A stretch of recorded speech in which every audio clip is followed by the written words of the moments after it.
Hey everyone, it's Irene here. I am popping in live to review the basics of what I call nervous system health. I'm going to be talking about these a lot over the next month. I mean, I talk about them all the time, but we just posted a little slide thing here on Instagram. So I call these the basics of nervous system health, and they form kind of a foundation by which my students online and those who are working with me, learning from me to be practitioners, we go over these over and over and over and over and over again, ad nauseum. And the reason why they're so important, it's sort of like learning your ABCs and 1, 2, 3s when you're a kid, learning the basics of how to cook something. You know, you start with certain things, you have to get them really on point at the beginning, but then you start to integrate basics into more complex things.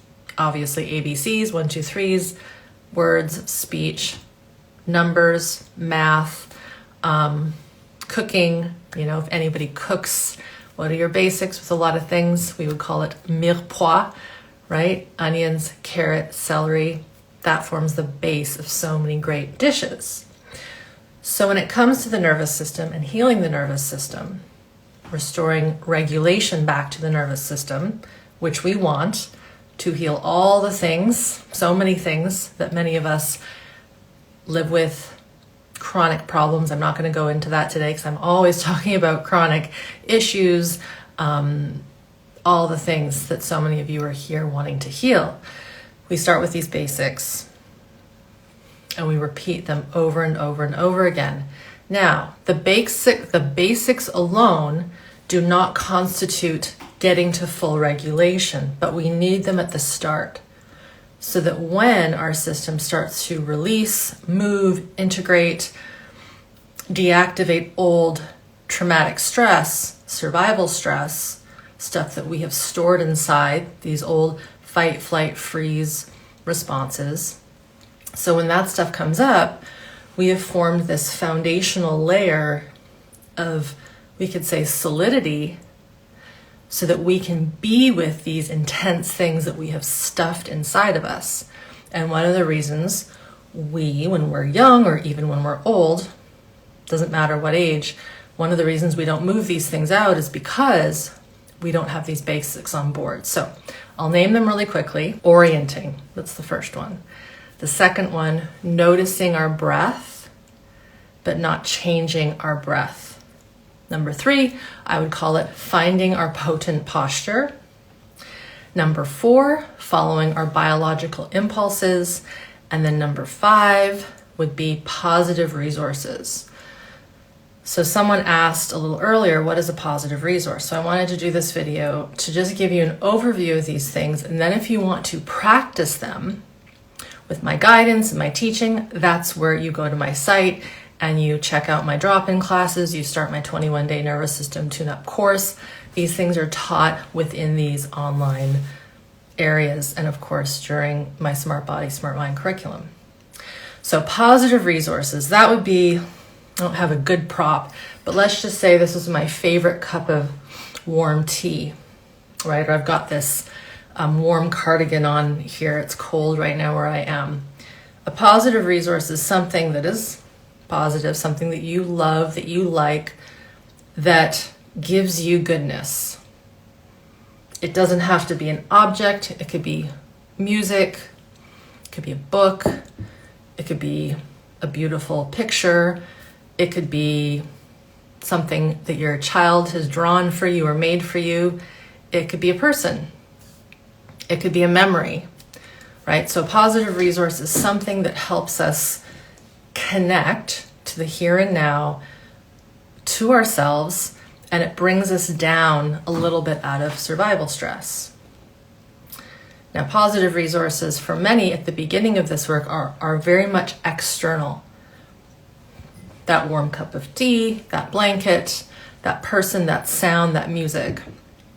As you become more connected to self, we would say grow capacity of the nervous system, we start to build internal resources. So there's external and internal. External, what I just said, the things on the outside. Internal would be our ability to sense our internal environment and actually find calm and soothing from the internal. This is actually what we want to teach our children when they're young. This is what self-regulation is. But for many of us, we didn't get that good self-regulation for many reasons, which I will not go into right now. I cover those in other videos. But as we, as adults, build more capacity and we learn how to find these and feel internally shifts. And with practice and reviewing these things, this concept over and over again, an external resource can start to teach us. My connection is a little spotty. As you start to do this more and more, these external resources, you start to feel, oh, I get this. It's becoming familiar what it feels like for my belly to soften, or for my eyes to just kind of soften, or wow, when I hold this cup of tea, I start to naturally orient to the outside world, and that shifts me out of survival stress. Which brings me to another basic, which is orienting. Now, I have so many videos on this. I'm not going to go into any detail other than to say we need to be connected with the outside world, not only for safety, but for seeing beauty, for seeing the positive resources that are on the outside. And for many of us, if we have been stuck in survival stress for so long, we don't even know that there's a world out there, right? And we're just focused on all the bad stuff that we're feeling inside, or we're on the constant lookout for threat, right? Darting eyes, defensive, all these things. We don't want that. That is high survival stress. So one of the basics is to connect to this external world. Again, in many of my classes, I guide you all always during my classes through a process of connecting to the external. Another basic, following our breath, noticing our breath, but not changing our breath. Breath work has become really popular. There's nothing wrong with it, in my opinion, for a therapeutic effect, to increase lung capacity, to sort of feel the boundaries, the limits of our inspiration, our expiration. We want our capacity, our lung capacity, to be strong and big. This allows us to move, exchange oxygen with waste product that comes out of our body through metabolism. We want that. We want to be able to talk, as I am right now, and continually be able to breathe without losing our breath and having to take deep breaths or get to the end of our breath and then be trying to breathe deep. We want to have this cyclical openness through our internal physiology. That's regulation. But again, if we're not used to that, we have to practice it. And so one of the ways that we teach that I teach that, is to not change our breath, but allow it to do what it needs to do. Next one. This one's a little more dynamic. Again, I've done classes on this, and I teach this in my course, the 21-Day Nervous System Tune-Up in SPSM, Finding Potent Posture. So all of you right now, or if you're watching this, some of you might be sitting, standing. If you are sitting upright and you're not leaning back on a chair, you're standing, your muscles are being used to keep you from falling forward or falling back or sideways. Basically, our muscles are working to protect our brain from being damaged. We don't want to fall over and hit our head. The thing is if I'm always living my life slightly over here, or if I'm always living my life a little too far forward or a bit too far back, if I were to try to talk to you right here, even for a couple minutes, I can already tell it's hard to breathe because I'm contracting muscles that are keeping me from falling back. I'm sitting on a stool. And so part of our exploration basics for nervous system health is to find what I would call, and I take this and I get this from my training in the Feldenkrais method, this dynamic spot where we're nor forward, nor back, nor left, nor right. We're somewhere in that Goldilocks sweet spot where we're just and the breath can be open and free and full. And I think a lot of times people get short of breath. This is not the only reason, but one of the reasons people get short of breath when they speak, or they even get fatigued when they're, say, sitting at a desk, is they are not aware that their posture is not potent. And they're using extra energy to stay not only upright, but alert, right?